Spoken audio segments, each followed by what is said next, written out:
오늘 이 본문은 두 개의 사건이 하나로 묶여져 있는 독특한 구조의 본문인데, 그런데 이게 편집자가 알아서 그렇게 만든 것이 아니라 마태복음, 마가복음, 누가복음에 보면 이 사건이 다 나오는데 동일하게 이런 형태로 다 돼 있습니다. 그러니까 이거는 실제로 그렇게 일어났던 일이었다라고 말할 수밖에 없죠. 편집자가 편집한 게 아니고요. 자, 그런 상황에서 첫 번째 사건이 21절부터 나오는데요.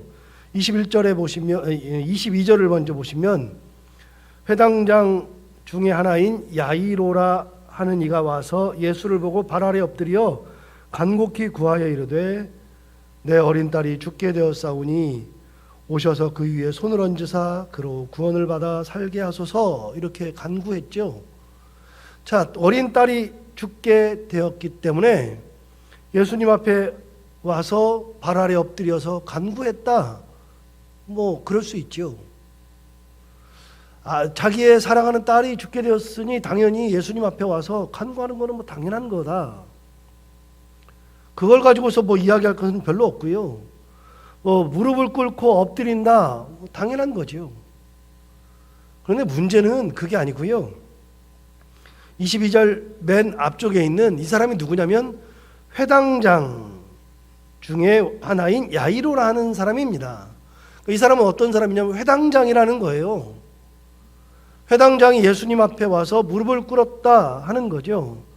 그냥 무릎을 꿇은 게 아니고요. 회당장이 꿇었다는 것이 중요한 겁니다. 왜 이것이 중요하냐면 회당장의 기세는요, 정말 대단한 겁니다. 그 사람은 예수님 앞에 와서 무릎을 꿇을 수 있는 사람이 아닙니다. 왜 그러냐 하면 회당장은 뭐 지금으로 따지면은 비유도 안 돼요. 비교 자체도 안 되는데 목사님과 똑같습니다. 그런데 목사가 이제 무릎을 꿇는다는 것이 쉽지가 않은데 뭐 목사들 중에서는 뭐 대단한 분들도 있으니까요. 뭐 함부로 뭐 그렇게 못 하겠죠. 그런데 그런 거랑 상관없이 이 나라는 온통 유대교입니다. 유대교이고 재정일치 사회거든요. 재정일치라고 하는 것은 제사와 종교가 하나가 됐다 그 말인데, 제사라고 하는 것은 종교를 의미하는 겁니다. 그러니까 종교와 정치가 하나이죠. 그러니까 재정일치 사회의 특징은 뭐냐면요, 종교 지도자가 정치 지도자보다 더 힘이 셉니다. 종교 지도자가 뭘 결정하면 그거는 정치 지도자가 한마디 하는 것보다 더 셉니다. 재정일치 사회의 특징입니다. 우리가 이란의 혁명을 이야기하는데, 이란의 혁명을 이야기할 때는 호메인이라고 하는 사람을 빼놓을 수 없거든요. 우리가 잘 아는 것처럼 그냥 호메인이 옹 그랬죠. 옹은 이제 나이 든 분을 옹이라 그랬으니까. 그리고 또 존경하는 사람을 옹이라 그러죠. 근데 호메인이 옹을 얘기하는데, 호메인이라고 하는 사람은요, 이 사람은 뭐 대단한 정치 지도자가 아닙니다. 이란의 혁명을 말할 때 이란의 마지막 왕조가 뭐냐면, 이란은 왕가가 계속 다스렸거든요. 우리나라 조선시대처럼 왕조가 다스렸거든요. 대대로 왕이 있었어요. 그 왕조의 마지막이 뭐냐면 팔레비 왕조인데, 그 팔레비 왕조의 이제 마지막 끝에 호메인이라는 사람이 나왔어요.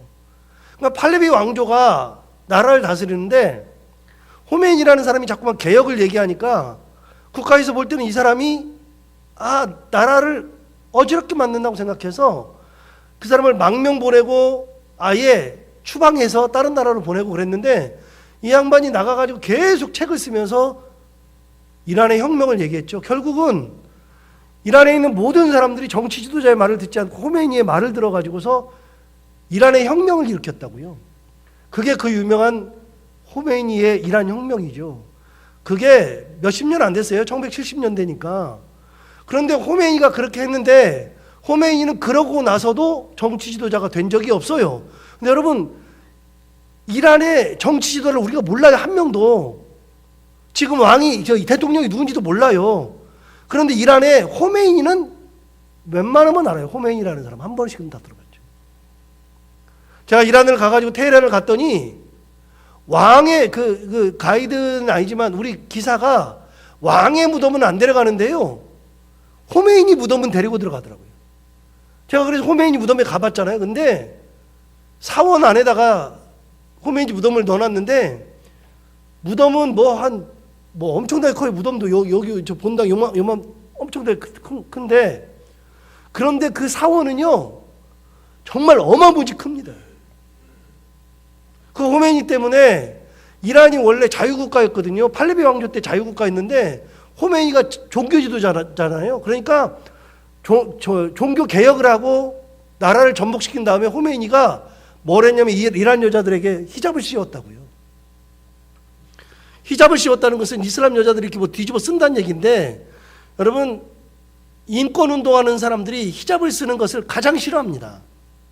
왜냐하면 여자를 구속하는 거거든요. 이걸 안 쓰면 편하잖아요. 근데 이걸 써야 된다 그러면 구속이 되는 거잖아요. 그러니까 이걸 안 쓰면 잡아가요. 벌금 내야 되고, 계속 그러면 감옥에 가야 되고, 여자들을 구속하는 1번이 이겁니다. 히잡입니다. 차도로 둘러쓰고 뭐 여기다 이렇게 막 막고, 그거는 여자들을 다 구속하는 거거든요. 그래서 인권운동하는 사람들이 가장 싫어하는 게 그건데, 누가 했냐면 그 호메이니가 한 겁니다. 종교지도자입니다. 누구보다 힘이 셉니다. 그만큼 힘이 센 게 이스라엘의 종교지도자입니다. 더 셉니다. 그런데 그 사람이 예수님 앞에 와서 무릎을 꿇고 엎드려서 자기 딸 낫기를 간구했다. 말이 안 되는 얘기입니다. 아버지니까 그럴 수 있다. 예, 맞아요. 그런데 종교 지도자로서는 절대로 불가능한 얘기입니다. 그런데 딸이 아프니까 종교의 허물도 벗어버리죠. 딸을 낫게 해달라고. 오로지 한 가지 소망. 사람들이 다 보고 있어요. 사람들이 보고 있을 때 저게 무슨 짓이야. 말이 안 되는 짓을 하고 있으니까 무슨 짓이야 다 그러고 있어도 회당장 야이로는 딸을 살리겠다는 믿음, 예수님이 살려줄 거라는 믿음, 그 믿음 하나 가지고 예수님 앞에 무릎을 꿇었어요. 여러분, 굉장히 중요한 거를 우리한테 가르쳐 주는데 믿음이 중요한 거예요. 하나님 앞에 나갈 때, 예수 앞에 나갈 때는요, 다른 거 다 필요 없어요. 믿음이 가장 중요한 거예요. 어떤 믿음? 하나님이 나를 지키실 거라는 믿음. 다니엘이 그랬잖아요. 다니엘이 다 죽어도, 내가 죽어도 괜찮아. 나는 하나님만 믿고 갈 거야. 그래서 사자굴에 들어가는데도 다니엘의 그 믿음을 하나님 저버리지 않잖아요. 에스더의 믿음을 저버리지 않잖아요. 에스더가 하나님을 바라봤을 때 그때 하나님께서 에스더를 버리지 않잖아요. 왕 앞에 나가면 죽어야 되는데, 왕이 죽이는데, 부르지도 않고 나가면 왕비라도 죽이는데 부르지 않았는데도 나갔잖아요. 어떻게 하고서요? 기도하고서 하나님 앞에 3일 동안 3일째 금식 기도하면서 나갔을 때 하나님께서 그의 믿음을 버리지 않잖아요.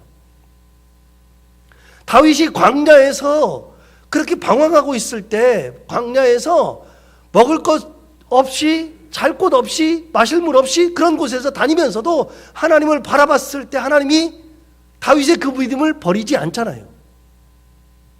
하나님 앞에 나아가는 자는요, 믿음이 있어야 돼요. 그래서 히브리서 11장 6절에 하나님께 나아가는 자는 믿음을 가지고 나가야 된다 그랬어요. 믿음 가지고. 믿음이 없이는 기쁘시게 못하나니, 이렇게 시작해요. 히브리서 11장 6절. 하나님을 기쁘시게 하는 것은 뭐가 기쁘시게 하는 거냐? 믿음이 기쁘시게 하는 거예요. 믿음을 가지고. 내 딸을 낫게 해줄 거라는 믿음. 내가 회당장이니까 난 못해가 아니라 내 딸이 죽게 되었으니까 나는 이제는 다 필요 없어. 나는 하나님 앞에 나간다. 예수 앞에 나간다. 믿음을 가지고 나가는 거예요. 내 딸을 살려주십시오. 간구했다. 무릎을 꿇었다. 이 본문을 볼 때마다 뭐하고 중첩되냐면 회당장이라는 단어가 항상 머릿속에 있어요. 회당장이 이렇게 했다. 예수님 어떻게 해요? 예수님이 가서 고쳐주려고요. 가요. 그 집에 가요. 그게 이제 24절부터 나오잖아요. 24절 보시면, 이에 그와 함께 가실새 큰 무리가 따라가며 애워싸 밀더라. 그러니까 예수님이 그 믿음을 보시고, 아버지의 믿음을 보시고 딸을 고쳐주러 가시는 거예요. 자, 두 번째 사건. 25절부터 보면 두 번째 사건이 나옵니다. 25절 보십시오. 12회를 혈루증으로 알아온 한 여자가 있어 많은 의사에게 많은 괴로움을 받았고 가진 것도 다 허비하였으되 아무 효염도 없고 도리어 더 중하여졌던 차에, 이게 이 여자입니다. 여자에 대해서 설명을 26절에서 진짜 많이 했어요. 보세요. 많은 의사에게. 두 번째, 많은 괴로움을 받았고. 세 번째, 가진 것도 다 허비하였고. 네 번째, 아무 효염도 없고 도리어 더 중하여졌다. 이 여자는 12년 동안을 혈루증으로 앓았어요. 혈루증이 뭐냐면 여자에게서 나오는 만성 자궁출혈이에요. 만성 자궁출혈. 그러니까 이건 말도 못해요. 지금이야 뭐 자궁출혈 그러면 아 그렇지 알지만 옛날에 말이나 했어요 그런 말을? 여자분들 말도 못하죠. 아무 말 못하는 거죠. 정말로 괴로운 것이 혈루증이에요. 만성 출혈이에요. 자궁출혈. 그러니 의사에게 갔는데 한두 의사에게 간 게 아니라 많은 의사에게 갔고 그 의사들에게 많은 괴롭힘을 받았고 가지고 있는 것은 다 소비하였고 조금이라도 나아야 되는데 효험이 전혀 없이 도리어 더 중하여졌다라고 되어 있으니까 이 여자는 소망이 끊어진 거죠. 소망이. 자, 소망이 끊어진 여인. 그 여인이 예수가 지나간다는 소식을 들었어요. 27절 보세요. 예수의 소문을 듣고 무리 가운데 끼어 뒤로 와서 그의 옷에 손을 대니 이는 내가 그의 옷에만 손을 대어도 구원을 받으리라 생각함일러라. 많은 무리가 있는데 그 가운데로 끼어 들어와서 어떻게 했느냐? 예수님의 옷에 손을 댔는데 손을 댄 이유를 설명해 줬어요. 28절에 이유가 뭐냐? 내가 그의 옷에만 손을 대어도 구원을 받으리라 생각합니다. 다른 사람들은요 밀려다니니까 예수의 옷에 손에 닿죠. 밀리니까 몸도 닿고 뭐 발도 닿고 다 닿죠. 다 닿았어요. 안 닿은 사람 없이 닿았을 거예요. 많은 사람에게 떠밀려 다니니까. 그 얘기를 24절에서 했어요. 보세요. 한번 보세요. 이에 그와 함께 가실새 큰 무리가 따라가며 애워싸 밀더라. 큰 무리가 애워싸 밀고 있잖아요. 그런데 그 중에 한 여인이에요. 사람들이 막 예수님을 만지기도 하고 밀기도 하고 다 했을 텐데 이 여인은 의도적으로 만진 거예요. 의도적으로. 왜요? 옷이라도 만지면 구원 얻을까 생각하밀라. 뭘 가지고 왔어요? 이 여자는 믿음을 가지고 갔죠. 옷이라도 만지는 믿음. 옷이라도 만지면 구원을 얻을 거라는 믿음. 자, 여기는 두 가지의 믿음이 나와요. 하나는 회당장 야이로의 믿음. 자기의 지위를 다 내려놓고 신분을 내려놓고 오로지 하나님밖에는 답이 없다고 생각하는 아버지로서의 믿음. 두 번째는 세상 것을 다 해보고 돈을 다 낭비해보고 그래도 몸이 더 안 좋아지는 한 여인이 옷이라도 만져봐야 되겠다. 옷을 만지면 나을 것 같다라는 믿음. 엄청난 주위의 사람이든 자기 것을 다 소비했던 사람이든 어떤 사람이든 예수 앞에 나올 때는 믿음을 가지고 나와야 된다. 낫게 하실 거라는 믿음, 고치실 거라는 믿음, 하실 거라는 믿음. 그래서 옷가에라도 만져보고 싶은 거예요. 다른 사람들은 옷을 만졌죠. 만졌는데 아무런 일이 안 일어나. 그런데 그 믿음을 가진 사람들만 놀랍게도 하나님의 역사가 일어난단 말이죠. 자, 교회에 나와서 이렇게 같이 예배를 드려도 말씀을 들어도 그래도 어떤 사람은 그렇지만 어떤 사람은 또 은혜가 임해요. 어떤 사람에게 믿음을 가지고 있는 사람, 간구하는 사람, 하나님만 바라보는 사람, 은혜를 붙들고 있는 사람에게는 역사가 일어난단 말이죠. 여러분 어려움이 다 있어요. 어려움이 다 있는데 에스더는 어떤 길을 택했어요? 어려움 속에서 어떤 길을 택했어요? 기도하는 길을 택했잖아요. 금식하는 길을 택했잖아요. 다니엘은요 고난받는 길을 택했잖아요.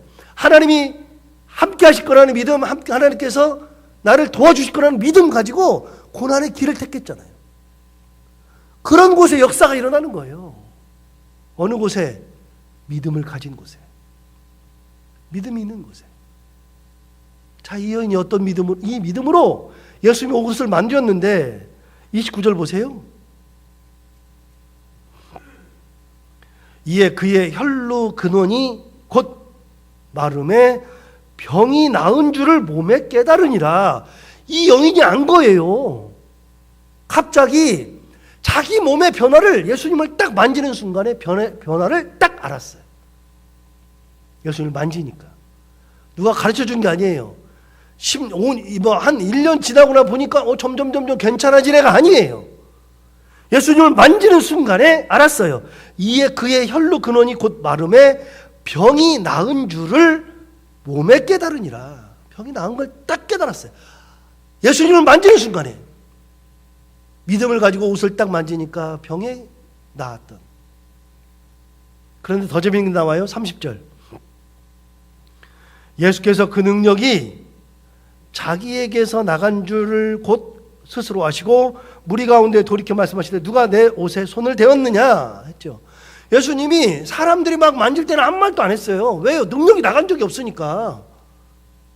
역사가 일어난 적이 없으니까. 근데 그 여인이 만졌을 때, 믿음으로 만졌을 때에는 예수님이 아신 거예요. 능력이 나간 걸 아시고 누가 내 옷에 손을 대었느냐 물어본 거잖아요. 그랬더니 제자들이 뭐라고 대답하나 볼까요? 31절. 제자들이 여짜오되 무리가 에워싸 미는 것을 보시며 누가 내게 손을 대었느냐 물으시나이까. 제자들이 뭐라고 했어요? 예수님 여기 물이 많잖아요. 막 밀고 다니잖아요. 예수님 막 밀잖아요. 근데 뭘 누가 만졌냐고 그래요. 다 만졌지. 뭘 만져요. 다 그냥 예수님 밀었죠. 그랬더니 33절 보세요. 여자가 자기에게 이루어진 일을 알고 두려워하며 떨며 와서 그 앞에 엎드려 모든 사실을 여쭈었다. 다시요. 여자가 자기에게 이루어진 일을 알고 두려워하여 떨며 와서 그 다음에 그 앞에 엎드려 모든 사실을 여쭈었다. 여러분 22절 볼까요? 22절. 회당장 중에 하나인 야이로라 하는 이가 와서 예수를 보고 발 아래에 뭐 했어요? 엎드렸어요. 이 사람도 엎드렸고요. 33절에 보면 거기도 그 여자가 예수님 앞에 엎드려 모든 사실을 여쭈었죠. 은혜를 체험하는 사람들은 머리를 빳빳이 세우는 사람들이 아니에요. 은혜를 채우는 사람들은요, 은혜를 간구하는 사람들, 은혜를 경험하는 사람들은요, 머리를 빳빳이 드는 사람들이 아니라 예수님 앞에 자발적으로 머리를 숙이는 사람들이에요. 숙일 수밖에 없죠. 저만 해도 그러더라고요. 맨날 하나님 나 힘없어요. 하나님 나 못해요. 버릇이에요, 버릇. 하나님 나 못해요. 하나님 나는 힘이 없어요. 은혜를 간구하는 사람은요, 고개 쳐들지 않아요. 고개를 숙이고 있죠. 엎드려 있죠. 이 믿음이 병을 고치는 거예요. 이 믿음이.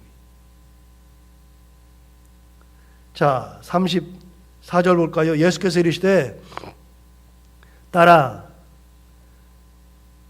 내 믿음이 너를 구원하였으니 평안히 가라. 내 병에서 놓여 건강할지어다. 다시요. 34절. 예수께서 이르시되, 그 다음 뭐라고 돼 있어요? 딸아 내 믿음이 너를 구원하였다. 여러분 뭐가 구원해요? 믿음이 구원하는 거예요. 믿음이. 너의 믿음이 너를 구원하였다. 그러니까 평안히 가도 된다. 자, 뭐가 우리를 구원하느냐? 뭐가 우리 자식을 구원하느냐? 뭐가 우리 가정을 구원하느냐? 믿음이 구원하는 거예요. 믿음이. 자, 여기까지 하고요. 다시 원래 얘기로 돌아가서 35절. 원래 얘기로 돌아가서 35절 보시면 아직 예수께서 말씀하실 때에 여인하고 얘기할 때예요. 아직 예수께서 말씀하실 때에 회당장의 집에서 사람들이 와서 회당장이 이르되 당신의 딸이 죽었나이다. 어찌하여 선생을 더 괴롭게 하나이까? 회당장의 사람들이 와가지고 그랬어요. 당신 딸 죽었어요. 이제 예수님 괴롭게 하지 말아요. 왜 이렇게 괴롭게 해요? 이제 그만해요. 그랬는데 예수님 뭐라고 하나 들어볼까요? 36절. 예수께서 그 하는 말을 곁에서 들으시고 회당장에게 이르시되, 굉장히 중요한 말을 하세요. 두려워하지 말고 그 다음 뭐라고요? 믿기만 하라. 믿기만 하라. 36절 다시요. 예수께서 그 하는 말을 곁에서 들으시고 회당장에 이르시되 두려워하지 말고 그 다음에 뭐라고요? 믿기만 하라. 아까 내 믿음이 너를 구원하였다고 말씀하신 예수님께서 회당장이 뭐라 그래요? 믿으면 돼. 믿기만 해. 너 나 믿었잖아. 흔들리지 마. 흔들리지 마. 흔들릴 필요가 없어. 믿기만 하라. 저는 이 믿음이 있어요. 이 믿음이 있어요. 하나님 옆에 나갈 만한 믿음이 있어요. 나는 하나님 옆에 나가야 되겠다. 예수님밖에 없다. 부복할 믿음이 있어요. 여러분, 살다 보면 안 되는 일이 얼마나 많은데요. 힘든 일이 얼마나 많은데요. 이번에는 될 줄 알았는데 안 되는 것도 있잖아요. 살다 보면 그런 게 너무나도 많아요. 여러분, 그럴 때마다 좌절할 때가 있고 힘들 때가 있어요. 안 되는 게 아니에요. 좌절도 하고 힘들 때도 있을 수 있는데 절대로 포기하면 안 돼요. 뭘 가지고 있어야 돼요? 믿음 가지고 있습니다. 믿음을 가지고서 간구하면 돼요. 하나님이 길을 인도하시는데 어떤 길로 인도하시느냐? 내가 기도하는 길로 인도하시는 게 아니라 하나님이 원하시는 길로 인도하신다고요. 얘기하잖아요. 죽었대잖아요. 죽었는데 이제 그만해야지 싶을 때, 아이고 다 끝났네 싶을 때 예수님 말씀하세요. 믿기만 하라. 믿으면 된다. 자, 뒤에 여러분 다 아시는 내용이지만 볼 것도 없어요? 물어봐요. 딸 살아요, 안 살아요? 살잖아요. 예수님께서 그랬어요. 죽은 게 아니라 잔다 그랬더니 사람들이 다 비웃어요. 잔다니까 다 비웃어요. 자고 있어. 예수님의 눈에는 자고 있어요. 사람들의 눈에는 죽었어요. 사람들은 포기했어요. 예수님은 포기를 안 해요. 자는 거죠. 그 아이를 일으켜요. 일으키면서 뭐라 그러냐 한마디 하죠. 41절. 그 아이의 손을 잡고 이르시되 달리다 굼 하시니 번역하면 내가 내게 말하노니 소녀야 일어나라 하심이라. 소녀야 일어나라 그런 뜻이에요. 소녀야 일어나라. 달리다 굼. 굼이라고 하는 게 뭐냐면 쿰이에요. 쿰. 달리다 쿰. 쿰은 뭐냐면 일어난다 그런 뜻이에요. 여러분 성지순례 이스라엘 다녀오신 분 지난번에 저랑 다녀오셨는데 3년 전에 다녀오셨을 때 예루살렘 바로 옆에 공동체가 하나 있는데 그 공동체 이름이 뭐냐면 쿰란 공동체. 쿰난 공동체. 쿰난 공동체가 뭐냐? 쿰이라고 하는 것은 일어난다 그런 뜻이에요. 쿰난 공동체가 그런 뜻이에요. 일어난다. 달리다 쿰. 소녀야 일어나라. 이 믿음이 있어야죠. 일어난다. 일어난다. 다 죽은 것 같죠? 일어난다. 하나님 함께 하시면, 예수님 함께 하시면 일어난다. 일어나요. 믿음이 중요해요. 어떤 믿음을 가지고 있느냐? 우리는 다 예수 그리스도를 믿는 믿음. 어느 상황에서도 좌절의 순간에도 끝났다고 하는 순간에도 어려움의 순간에도 일어날 수 있다는 믿음, 회복된다는 믿음, 그 믿음 가지고 살아가는 저희들 모두가 다 되기를 바랍니다. 기도하겠습니다. 하나님 아버지, 오늘도 귀한 말씀으로 은혜 주셔서 감사합니다. 이 말씀 오늘 들어보니 정말로 은혜가 됩니다. 아버지 하나님, 믿음을 가지고 산다는 것이 이렇게 중요한데 우리가 살아가면서 다른 거 향하여서 마음 두지 아니하고 오로지 하나님만을 향하여 마음을 두며 어떤 상황 속에서도 좌절의 순간에도 끝났다고 하는 순간에도 내가 지위가 높은 그때에도 오로지 하나님을 바라보며 예수 그리스도 앞에 부복하며 믿음으로 살아가는 저희들 모두가 다 되게 하여 주옵소서. 우리의 믿음이 가정을 살리고 우리의 믿음이 자녀들을 살리고 우리의 믿음이 나 자신을 살리는 놀라운 은혜가 있음을 다시 한번 깨닫고 오로지 하나님만 믿고 예수 그리스도 앞에 부복하며 살아가는 저희들 다 되게 하여 주옵소서. 이 믿음을 갖게 하여 주옵소서. 오늘도 하루를 살아갈 때 이 말씀을 기억하며 살게 하여 주옵시고 해야 되는 것들 기쁨으로 감당하고 만난 이들과 함께 웃고 행복한 하루를 보내게 하여 주옵소서. 예수님 이름으로 기도하옵나이다.